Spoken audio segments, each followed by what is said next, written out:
Matius. Penulisnya saya akan uraikan kepada saudara pembuktian eksternal dari luar.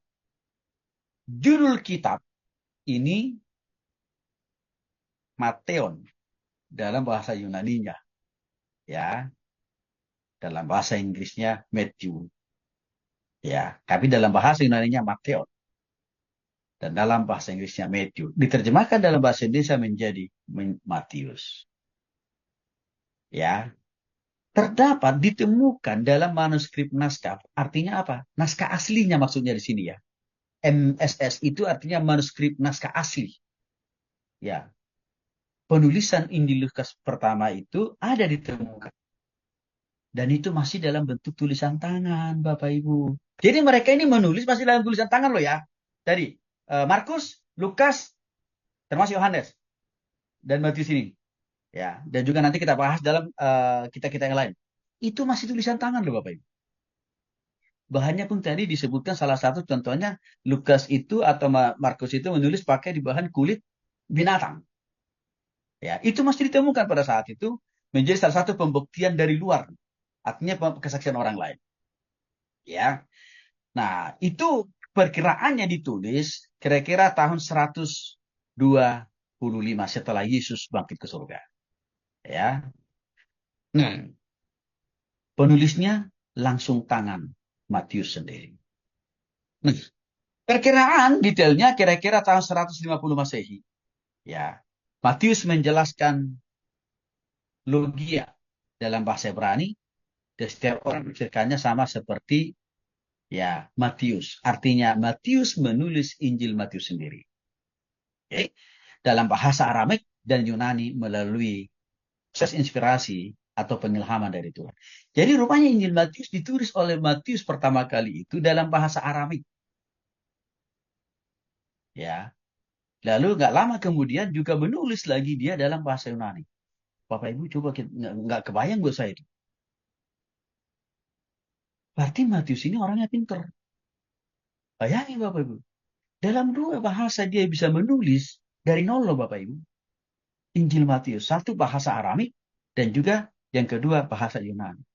Saya bandingkan waktu kemarin Bapak Ibu nulis skripsi dan tesis.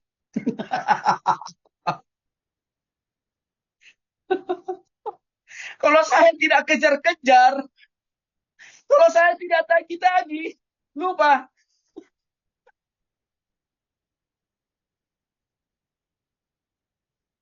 Begitu susah, begitu sulit ya. Itu baru saya minta dalam satu bahasa. Bahasa Indonesia. Matius menulis dalam dua bahasa, Aramaik dan juga bahasa Yunani loh Bapak.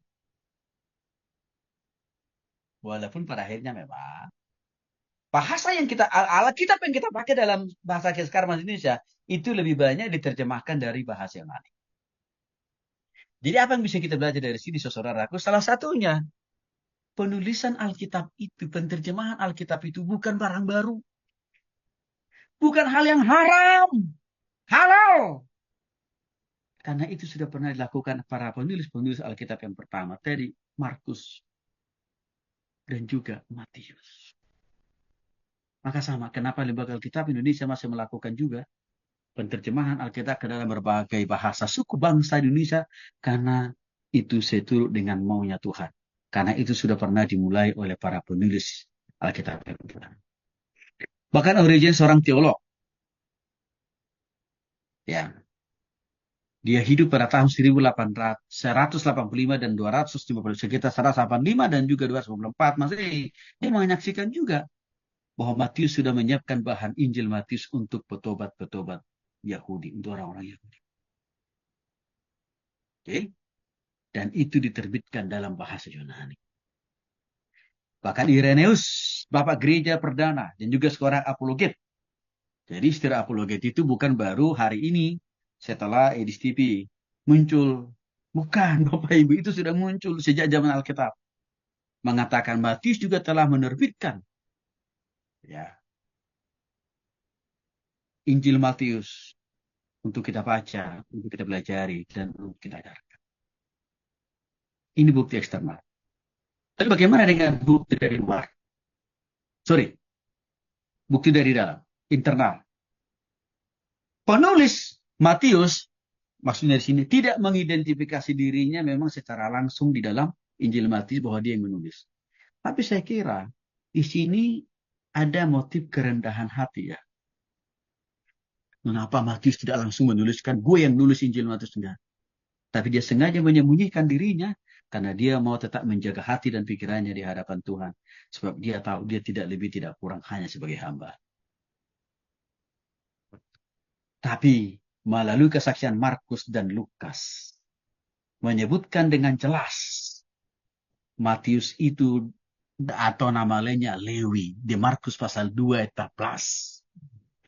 Kemudian ketika ia berjalan lewat di situ, ia melihat Lewi anak Alfeus. Tadi bapaknya Matius siapa? Alfeus kan Bapak Ibu?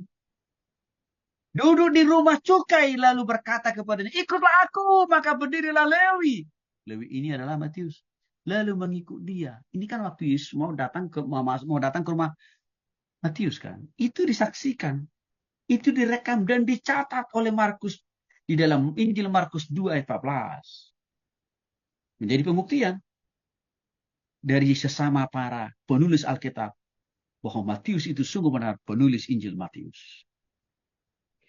Dua, dalam perjumpaan makan di rumah Matius dan Markus menyebutnya rumah orang itu. Rumah siapa maksudnya Markus? Rumahnya Matius.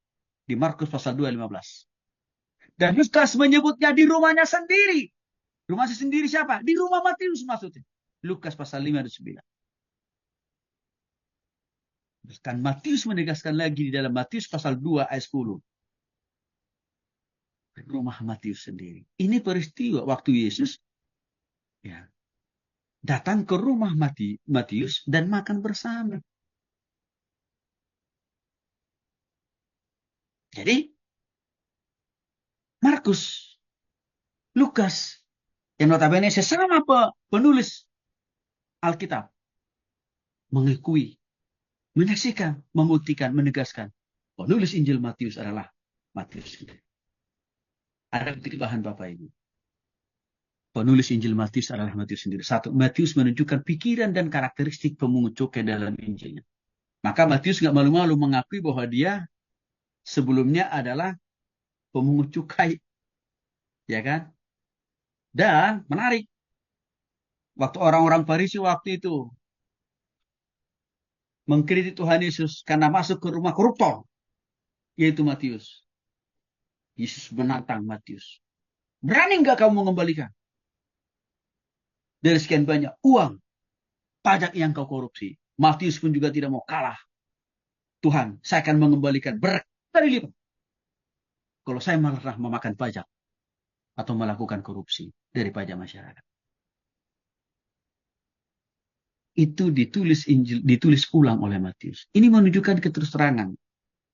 Ini menunjukkan transparansi. Ini menunjukkan kejujuran. Rupanya Bapak Ibu, Matius yang notabene orang pajak tidak pernah melakukan korupsi. Andaikan orang-orang Menkyu, orang-orang menteri keuangan, orang-orang pajak di negeri ini sama jujurnya dengan Matius, maka saya kira negeri ini akan cepat maju, berkembang. Tapi sayang, masih lebih banyak orang-orang pajak di negeri ini koruptor. Matius yang kedua, Matius satu-satunya penulis Injil yang mencatat tentang pembayaran pajak di Bait Suci. Masih ingat Bapak Ibu, waktu orang Farisi bertanya kepada Yesus. Pertanyaannya dia pertanyaan untuk menjebak. Yesus, menurutmu, kita boleh nggak bayar pajak kepada negara? Itu kan pertanyaan menjebak. Yesus menjawab dengan singkat, jelas, dan padat. Berikan kepada negara apa yang menjadi hak negara. Dan berikan kepada Tuhan apa yang menjadi hak Tuhan. Itu dicatat baik-baik dalam Matius pasal 17 ayat 24 sampai 27. Perkataan itu dicatat oleh Matius. Membuktikan bahwa dia mendengar jawaban penjelasan Yesus itu pada waktu itu. Matius menggunakan hapax logomena. Legomena. Artinya suatu tulisan yang diucapkan satu kali dalam karya sastra. Sebanyak 3 kali untuk terminologi moneter. Untuk uang peti. Istilah pajak ini Ya, pertama kali ditulis oleh Injil Matius. Karena kebetulan penulisnya adalah orang yang pernah bekerja di bidang perpajakan. Markus tidak menyinggung itu. Lukas tidak menyinggung. Yohanes juga enggak. Ini membuktikan bahwa memang penulis Injil Matius itu benar-benar Matius sendiri. Bukan orang lain. Profesi alias pekerjaan daripada Matius dijelaskan di dalam Injil Matius. Membuktikan bahwa Matius sendiri, yang notabene dia punya latar belakang pekerjaan adalah orang yang bekerja di bidang perpajakan. Oke. Ada penulisan